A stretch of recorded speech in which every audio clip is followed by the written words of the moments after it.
지금 이제 목표 가격이 시장의 기대, 그러니까 농민들의 기대에 턱없이 못 미칩니다. 5년에 한 번씩 목표 가격을 산정하게 되어 있는데 5년 전에 것이 18만 8천 원이었습니다. 근데 이번에 딱 5년 만에 192원, 한 200원 올랐어요.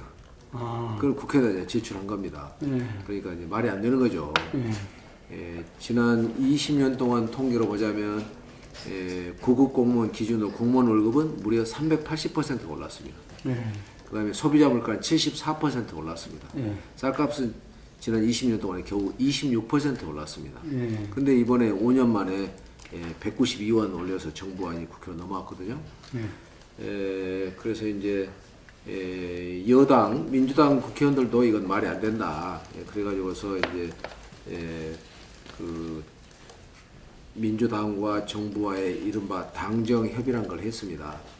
그래가지고 19만 6천 원으로 당정 협의에서 이제 안을 조정안을 내놓은 셈입니다. 그러니까 국회에서 출발은 이제 아까 말씀한 18만 8천 원에다가 192원을 더한 그 액수로서 출발을 하지만 당정 협의에서 19만 6천 원 내놨기 때문에 실질적인 이제 논의의 출발은 19만 6천 원에서 시작할 수 있게 이제 된 거죠.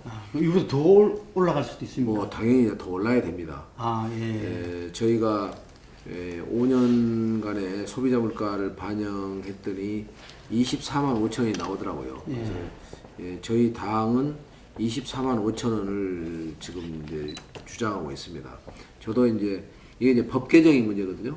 그래서 이 법을 저도 24만 5천 원으로 해야 한다는 법안을 내놓고 있습니다. 그렇습니까? 그러면 이제 국회에서 저희 이제 이 상임위에서 전 단계가 소위원회가 있습니다. 이 소위원회에서 이제 논의를 하고 그다음에 상임위원회로 올라오고 상임위에서 다루고 그것이 이제 국회 본회의 가서 이제 통과가 되면 이제 내년도부터 5년 동안을 이제 적용받을 목표 가격이 최종 확정됩니다. 시한은 금년 말입니다. 왜냐하면 내년 1월 1일부터 그게 이제 적용을 해야 되니까. 그렇지만 국회가 12월 9일 날 끝나니까 12월 말이 시한이 아니라 12월 9일이 시한이 셈입니다. 시한이 굉장히 촉박한 지금 동의안이 국회에 넘어와 있습니다. 쌀은 마치 뭐 우리가 흔히 말하는 것처럼 뭐 산소라든가 물과 같은 거로 생각하는 것 같아요. 없으면 큰일 나지만 너무 흔해 빠져가지고 그냥 물의 소중함, 뭐 산소의 소중함을 잘 모르고 살잖아요. 쌀은 우선 생산자와 소비자를 생각하면 우리나라 이런 제품이 없습니다. 휴대폰조차도 이러질 않습니다. 생산자가 무려 300만 명이 참여를 합니다. 그런 제품 없잖아요. 공산품은 농산품은. 그렇죠. 그래서 소비자가 이 휴대폰 없는 사람이 얼마나 많습니까? 쌀 안 먹고 쌀 없는 사람 없지 않습니까? 맞습니다. 300만 명이 생산에 참여를 하고 5천만 명이 소비를 하는 거기 때문에 이 쌀은 뭐 식량 안보니 뭐 식량 주권을 떠나서 우리의 삶의 한 부분으로 이제 본질적 한 부분으로 이제 자리하고 있기 때문에 쌀 문제는 어떤 단순히 어떤 농업 농촌의 문제라든가 쌀 생산 농가의 문제가 아니라 대한민국 전체의 문제와 연결되어 있는 그런 중요한 정치 경제학적 의의가 있다. 저는 그렇게 생각합니다. 그 김밥 하시는 분들이라든가 또 뭐 햇반도 얘기하셨고 그다음에 그 뭐죠 이런 그 떡볶이 뭐 이런데 이제 쌀 가격이 올라가면 상당히 타격을 좀 보실 거 아니에요. 그렇죠. 이런 부분은 국가 예산이 뭐하러 있습니까? 지금 우리 국가 예산을 얼마나 갖다가 막 쏟아붓고 있습니까? 매년 10%의 국가 예산을 천문학적으로 늘리고 있습니다. 여기다 바로 해야죠 투입을. 그러니까 쌀 예산 범위 내에서 이걸 뭘 하고 말고 쌀 밖의 예산을 확보해서 거기다가 아까 말씀한 그런 그 도시의 소상공인, 소자영업자들의 지원을 확대해야 됩니다. 그러니까 쌀 문제는 별개로 볼 필요가 있습니다. 그럼 그 가격은 일정 정도 이렇게 연동해서 인상하고 하고 이제 피해가 가는 지역은 굉장히 일부거든요. 가는 영역은 그런 데 대해서는 보전을 소득 보전이라든가 이런 생산할 때 보전을 해줘야 된다. 또 이게 21만 원이요. 김 대표님, 문재인 대통령의 대선 공약이었습니다. 예. 21만 원이. 아. 심지어 뭐라고 그랬냐면은 박근혜하고 나하고 이제 문재인 후보 시절에 박근혜 후보가 저하고 싸울 때 그때 제가 졌습니다. 박근혜 후보가 당선되었습니다. 근데 박근혜 후보는 그 약속을 안 지켰습니다. 제가 되었다면 그 약속을 지킬 것이었습니다. 그 여러분의 비참함, 뭐 여러분의 이것은 참담한 박근혜 당선에서 된 겁니다.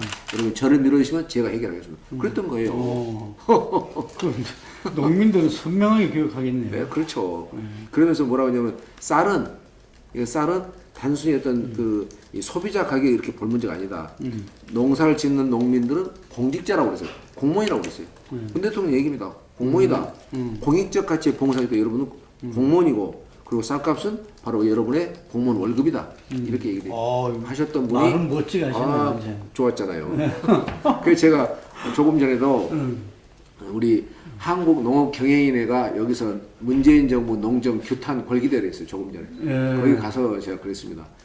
후보실 했던 그 문재인과 지금의 문재인은 동일인 같지 않다. 전혀 다른 사람 같다. 그런 얘기를 했습니다. 이제 정부에서 내년도 예산을 발표할 때 임시 발표를 합니다. 가 예산을 발표할 때는 더 가관이었습니다. 전체가 10%가 다 오르는데 농업예산만 4.4% 줄이겠다고 발표가 나옵니다. 아, 줄이겠다. 거의 7월달 얘기입니다. 얼마 안 된 얘기예요. 만약 그때 야당 의원들하고 심지어는 이 농해수에 관련된 농해수에 소속된 민주당 의원들도 말이 안 된다고 난리가 난 거예요. 그 농민단체는 두말할 나위도 없는 거죠. 그때 만약에 가만히 있었더라면은 4% 줄였을 척보입니다. 농업 예산을. 그게 워낙 세게 이제 또 하니까 큰일 났구나 하고 올린 게 1.02가 올라간 거예요.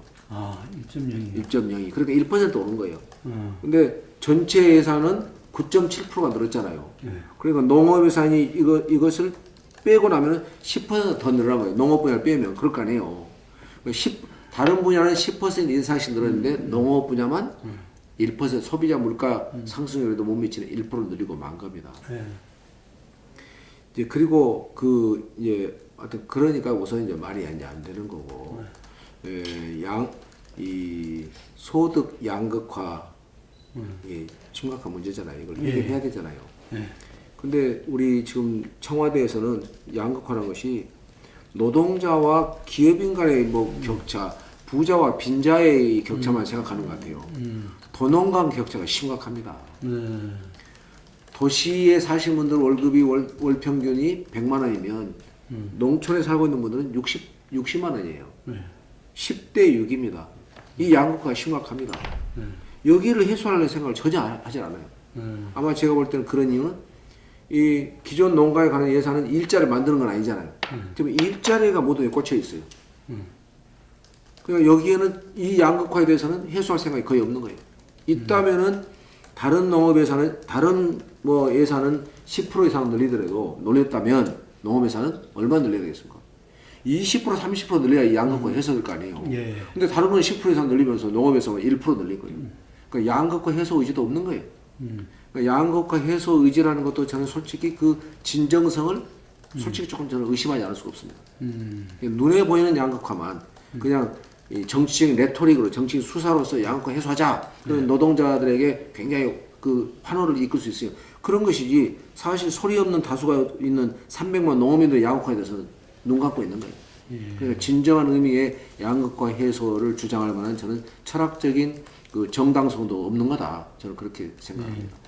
정부가 출범하면서 장관자를 18개를 만들었잖아요. 그 해양수산부 장관 있잖아요. 그 농식품부 장관 있잖아요. 그 장관 부처를 만들었어요. 그러면 당연히 거기에 상응하는 거기와 상관된 청와대 비서관실이 있어야 할 거 아니에요. 그래서 청와대하고 뭐 교신을 해야 할 거 아니에요. 소통을. 근데 이렇게 해놓은 거예요. 해양수산부에서 해양수산비서관실을 두지 않고 해양수산에서 수산비서관 기능은 농업비서관실에서 다루게 하고 해양 기능은 산업부의 산업정책 비서관실에서 놔둔 거예요. 말이 안 되니까 민주당 내에서도 또 많은 사람들이 이제 제기를 한 거예요. 이런 희극 같은 일이 어떻게 일어날 수가 있느냐 하는 얘기를 했는데 그게 시정 교정되는데 얼마 걸렸냐? 1년 6개월이 걸렸습니다. 10월 달에야 비로소 지난 10월 그러니까 딱 1년 6개월 걸린 거 아니에요. 도저히 저는 이게 어떻게 시정됐어요? 그러니까 이제 아까 말한 일원화가 된 거죠 이제. 지금 산업정책 산자부에 있는 비서관실에서 그 해양 기능을 떼다가 농업비서관실을 농해수 비서관실 이름을 바꾸면서 이제 두 개를 가져온 거예요. 그러니까 이게 국방이라든가 외교라든가 교육이었으면 이럴 수가 없는 거죠. 뭐 그냥 솔직히 말하면 이제 별로 비중이 없는 뭐 그런 데니까 1년 6개월 동안 놔두고 있는 거예요. 청와대 직제 개편은 법을 고치는 게 아니잖아요. 대통령이나 청와대 관계자 한 사람이 바꿔 그러면 바로 일주일 내에 바꿀 수 있는 거예요. 그 일주일이면 손볼 수 있는 것을 무려 1년 6개월이 소요가 된 겁니다. 이것이 저는 현재 문재인 정부의 농업에 관한 관심과 애정의 단적인 어떤 그 증거라고 봅니다. 그런 것 같아요. 제 생각에는 우선 문재인 대통령이 농업에 대해서 잘 모르시는 것 같고 그 다음에 솔직히 뭐 별 관심도 없는 것 같고 그 다음에 관심이 또 다른 데로 쏠릴 만한 게 큰 일이 또 너무 많아요. 남북 관계, 한미 관계, 또 경제, 이 경제 난마잖아요 지금. 이러다 보니까 그냥 뭐그 농업에 대한 지금 이렇게 예산으로 보나 정책으로 보나 무심함이 드러나고 있는 것 같습니다. 어제 아침을 우리 그 박지원 전 대표랑 몇 분들 같이 아침을 먹었습니다. 거기서 그렇게 얘기를 하더라고요. 비교를. 지금 그 새 경제부총리, 기재부 장관은 이런 셈이다. 육군 대령을 갖다가 어느 날 갑자기 육군 참모총장한테 육군 참모총장을 임명을 한 거다. 그러니 이게 우선 본인도 감당이 어렵고 육군 대령이 육군 참모총장이 했고 감당이 어렵고 그 다음에 이제 뭐 부하들이 보더라도 이제 이게 뭐 좀 그렇기 때문에 영도 잘 안 쓸 거다 뭐 그런 건데 그걸 제가 어느 국무위원회 그 얘기를 했어요. 물론 뭐 이제 여러 가지 뭐 고충이 왜 없었겠습니까 인사권자로서 그걸 뭐 저는 충분히 뭐 이해를 잘 못하겠습니다만 있었으라고 생각합니다. 그러나 제일 중요한 것은 국민들이 보시기에 민심이 보기에 시장이 보기에 민심이란 말이 다른 말로 하면 경제학적으로 말하면 그게 시장 아니에요. 그러니까 민심에서 어떻게 그걸 호응을 하고 어떻게 반응을 보냐가 중요할 텐데 적어도 그러니까 왜 교체를 했지? 그러니까 김동연보다 이번 새로 바뀐 분이 이름을 차마 검열을 못 하겠는데 김동연보다 뭐가 낫지? 또 장하성보다 뭐가 낫지? 이런 그 의문이랄까 의구심이 없는 것 같지 않습니다. 그러니까 우선은 그 두 분이 기재부 장관과 정책시장, 청와대 정책시장이 심결점부터 분발해서 그런 그 시장의 우려를 불식할 수 있도록 최선을 다해야겠죠. 그리고 모르긴 하지만 향후의 인사에 있어서는 좀 더 시장에 대해서 귀를 기울이고 시장의 여론에 대해서 경청하려는 그런 좀 겸허한 인사의 그 태도랄까 그런 게 좀 필요할 것 같습니다. 우선 이제 민주평화당이 석권한 게 아니었고 국민의당이 석권을 했지 않습니까? 그렇죠. 그 말인데 이제 국민의당에서 저희가 분열한 거 바른미래당으로 가고 민주평화당으로 오고 그걸 정말 저는 가슴 아프게 생각합니다. 국민의당 시절에도 저는 이른바 중재파로 나와서 끝까지 그렇죠. 깨지지 말자. 정말 깨지는 건 정말 이건 아니다. 그런 얘기를 했습니다. 그리고 이제 정말 다시 제 입으로 거론하고 싶지 않은데 이제 안아무개 그 우리 그 당시에 지도자 정말 이제 분열의 그 씨앗을 우리 이제 불씨를 던졌잖아요. 그게 너무나 가슴이 아픕니다. 그래서 우선 이제 저희의 그 정치적인 전도가 매우 불투명하고 박지를 못합니다. 무언가 새로운 모색이 필요할 것 같습니다. 민주당과도 지금 이제 상당히 좋은 관계를 가지고 있거든요. 또 문재인 대통령이 농정에 대해서는 실망이지만 또 다른 분야에 대해서는 상당히 국민의 기대를 충족시키면서 잘하고 있습니다. 그래서 문재인 정부를 또 도와야 할 면도 저희가 있습니다. 예, 그래서 민주당과의 관계 설정도 좀 잘해야 할 것 같고 또 바른미래당 내에 있는 과거의 국민의당 우리 옛 친구들 뭐 이분들과 또 다시 좋은 관계를 재설정해야 하지 않겠나 그런 생각도. 뭐 정동영 대표가 이제 그런 그 개인적인 지향성을 갖고 있는 것 같습니다. 뭐 그 부분은 또 존중돼야 할 겁니다. 그러나 어쨌든 우리 이제 대중정당의 새 대표로 선출됐기 때문에 우리 당원 대중들의 그 중의를 결코 외면하기 어려울 거고 또 외면하지 않을 거로 봅니다. 지금 이제 정 대표는 처음에 이렇게 개인적인 천명은 그렇게 했었지만 이후에 그 걷는 정치인 행보는 굉장히 실용주의 면이 두터워지고 있는 것 같습니다. 당 운영은 별 문제가 없네요. 뭐 전혀 없는 건 아니지만 그래도 뭐 예상 우리 했던 것보다는 많이 크게 나타나지 않습니다. 다른 상임위도 저는 거의 대동소이합니다. 그렇습니다. 대한민국의 이 공공기관들이 저는 방만의 극치라고 봅니다. 왜 그러냐면 첫째 주인이 없잖아요.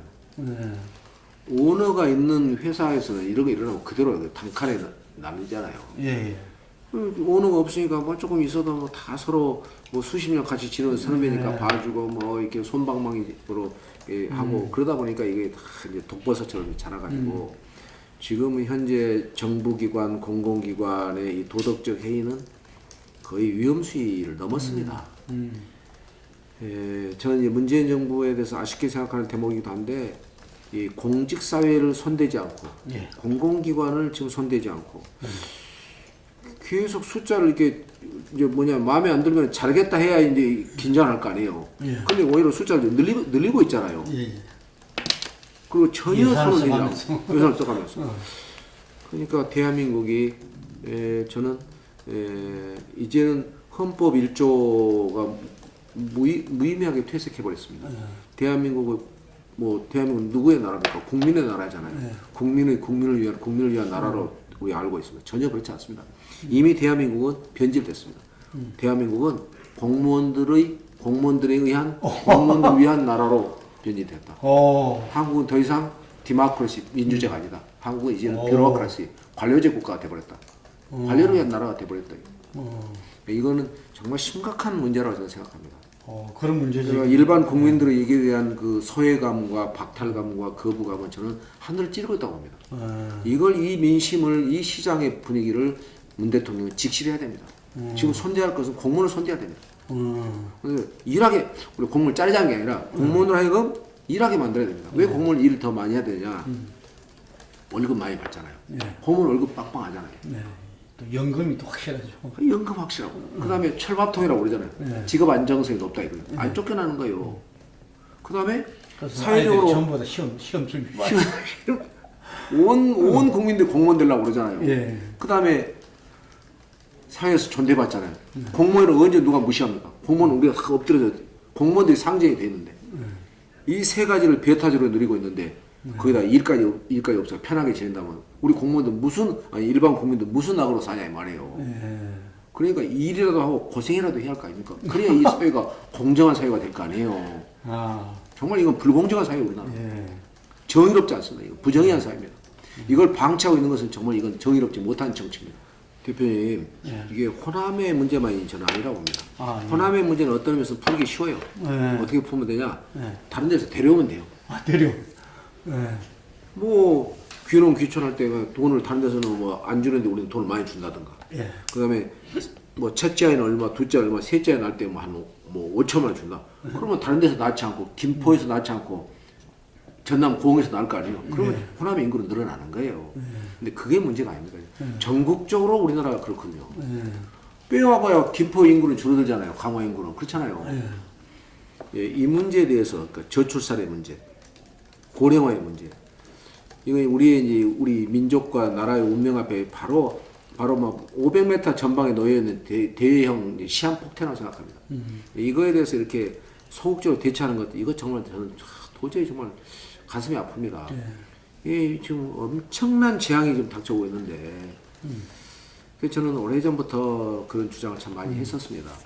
예. 그 이명박 정부 때는 이명박 대통령한테 제가 그 전국의 출산율 1위를 해갖고 제가 강진군수에 대통령 상도 받고 그랬습니다. 예. 근데 아까 말씀 강진군에서 이것은 1등은 단대 그 빼온 거라니까요. 아니 출산율이 1등이었다는. 출산율도 단대 낳을 사람이 일로 와서 낳으면 된 거예요. 그렇게 맞는 겁니까? 그렇지. 그러니까 강진군에서 스스로 좀 나은 것도 있지만은 절반 이상은 외지에서 와서 한 거예요. 그러니까 그것은 제살 깎아먹기예요. 그런데 정말 해야 할 일이 정말 많습니다. 우선 여성들이 차별 없이 사회적 활동을 마음대로 할 수 있게 해주고, 그 다음에 육아 문제가 제도적으로 여러 가지 보장이 되고 여러 가지 있지 않습니까? 그리고 예산을 지금 일자리만 이렇게 파격적으로 부르릴 때 아닙니다. 저출산 문제를 해결하는데 예산을 쏟아부어야 돼요. 저는 파격적인 여러 가지 것들을 준비할 수 있다고 봅니다. 기상천외한 것들. 우선 대학 진학 문제 얼마나 힘듭니까? 그래 공무원도 되고 싶어 하지 아까도 말씀드렸고 이런 것도 인센티브 줘야 돼요. 셋째 아이들에 대해서는 뭐 예를 들어 우리나라 제일전대가 어딘지 모르겠는데 그 제일전대학을 간다고 무슨 이제 특전을 보장한다든가. 셋째 아이는 뭐 시험에 상관없이 우대에 의해서 공무원 취업을 뭐 한다든가. 이렇게 되면은 이런 걸 시작해서 사회적인 여러 개의 제도적인 장치망을 잘 갖추는 노력을 이미 늦었습니다만 지금부터는 빨리 착수해야 된다 그렇게 생각합니다. 저는 99% 어려울 거라고 봅니다. 성공 가능성이 1%다. 심상정 의원이 지금 그 정개특위 위원장이잖아요. 그 며칠 전에 만나요. 잘 되냐고 그랬더니 아이 뭐 전망이 뭐 별로 어둡다고 그래요. 걱정이라고 그랬더니 잘 하시라고 그랬더니 신랄 같은 희망이라도 붙들고 해보는 거죠. 신랄 같은 희망입니다. 그게 사실은 국민이 투표한 그것이 그대로 등가적으로 반영되는 의석수가 나와야 나왔으면 기본 아니에요? 1인 1표인데. 그런데 지금 굉장히 왜곡돼 있잖아요. 이걸 잡자고 그러는 건데 그거 왜 안 되냐? 그 상식적인 일이. 그게 우리 국회 현실입니다. 왜 이게 우리가 못한다고 저는 비관적으로 전망하느냐? 우리 국회가 또는 우리 국회만 아니라 대한민국 전체가 합의의 문화가 너무 취약합니다. 뭔가 합의를 해야 할 거 아니에요. 내가 조금 양보하고 그러면서 이렇게 좀 신경 써서 합의를 했는데 그걸 안 되는 이유가 뭐냐? 자기만이 옳다고 생각하기 때문에. 저는 이게 우리 민족의 DNA에 이게 박혀 있는 것은 혹시 아닐까? 정말 우려합니다. 저는. 왜 이렇게 합의를 못할까? 왜 타협을 못할까? 왜 양보를 좀 못할까? 조금씩만 한 발짝 양보하는 때문에 그저 나만이 옳다고 그냥 싸워 상대방을 제압하려고 그러잖아요. 어릴 때부터 성자로만 이렇게 다 요구하는. 네, 그런 것 같아요. 가정교육, 학교교육 때문에. 우리가 하여튼 이제 그게 뭐 오늘날 한국의 이렇게 고도 성장을 지금은 이제 고도 성장도 아니지만 그걸 이끌어온 원동력이었고 민주화를 그 전취하게 만든 그런 이제 그 근간이었을 텐데 지금은 그것이 좀 하여튼 여야가 서로 양보하지 않고 내 입장을 끝까지 관철하려는 그러니까 두 개의 입장이 붙으치면 어떻게 되죠? 타협이 안 되는 거죠. 어떻게 보면 상대를 무시하는 거죠. 내가 상대의 생각보다 우월하다는 생각을 갖고 있는 거고 상대를 내가 제압할 수 있다고 생각하는 거고 상대를 우습게 생각해요. 꼬마 이제 그런 하는 이제 민주주의는 작동할 수 없는 거죠. 그런 점에서 우리 국회가 불임의 정치 공간이 되어버렸습니다. 저는 우리 그 국회만 그러냐? 저는 대한민국 전체가 그렇다고 생각합니다. 대한민국 전체가 불임 생산을 못하고 있는 거예요. 앞으로 나가지는 못하고 있는 거예요. 그러니까 우리가 3만 달러 문턱에서 계속 12년째 미끄러져요. 전 세계 유일한 나라입니다. 전 세계에서 2만 달러 도달해갖고 10년이 넘도록 계속 미끄러지고 있는 나라가 남한 대한민국이 유일합니다. 이거는 뭐냐? 전적으로 우리 이 싸움을 좋아하는 기질, 상대방을 섬멸하고 말겠다 이런 그런 비타협적인 어떤 근성이랄까 민족성이랄까 문화 이건 것 같아요. 이걸 우리가 고치지 못하고 있는 한은 우리는 정말 전도가 어려울 거다. 너무 산을 나가면 이제 나가보면 싸움이 일상화되어 있어요. 뭐 해법이 어디 있겠습니까? 조금씩 한 발짝씩 양보하는 거죠. 이 정치 세계에 이 사회 현상에 저는 솔루션은 없다고 생각합니다. 솔루션은 한 발짝씩 양보하는 거예요. 이런 거 있잖아요. 우리나라 역사상 가장 위대한 지도자가 누구였을까요? 해답이 있을까요? 각각 다르겠죠. 각각 다르죠. 네. 누구는 뭐 세종대왕, 누구는 뭐 이순신이라고, 누구는 뭐 이럴 거 아니에요. 그러니까 이 유일한 정답이 없는 게 사회현상입니다. 자연현상에 정답이 있습니다. 예. 우리가 H2O 있잖아요. 물을 만들려면 수소 2개하고 산소 하나가 있어야 돼요. 이거 외에는 절대 물을 못 만들어요. 그렇잖아요. 이건 정답이 있는 거예요. 사회현상에 정답이 없습니다. 정답이 어떤 걸 인정한다면 정답을 만들어가는 거예요. 정답을 건설해 가는 겁니다. 자연과학에는 정답을 찾는 거고 사회과학에서는 정답을 건설해 가는 거란 말이에요. 그러려면 조금씩 양보해야죠. 미국의 입장도 들어주고 북한의 입장도 들어주고 우리 입장도 갖춰지고 그러면서 외교적인 노력을 기울여야죠. 어떤 확고한 목표와 이념적인 표대를 정해놓고 그 방향으로 가겠다는 것은 정말 이건 나이브하게 짝이 없는 너무 천진난만한 생각인 거죠. 그런데 미국이 너무 강력한 것 같지 않습니까? 그러면 완전 회피기 이전에는 그러니까 뭐, 힘이기 때문에 미국이 이제 너무 강경할 때 미국이 우리가 힘이 있잖아요. 그럴 때는 미국의 힘을 또 인정해야죠. 그러면서 부분적인 저는 굉장히 중요한 게 피스밀 어프로치를 굉장히 저는 좋아합니다. 부분적인 접근해야지. 그러니까 미국을 우리가 무슨 수로 꿀꿀 안 치겠어요. UFC 격투기도 아니고. 그러니까 미국이 그러면은 미국 입장을 어느 정도 수용하고 반영하고 그러면서 우리의 이익을 극대화하고 이런 이제 노력과 외교적인 대화와 이런 것들이 있어야 한다고 생각합니다. 그런 관점에서 국가의 중재를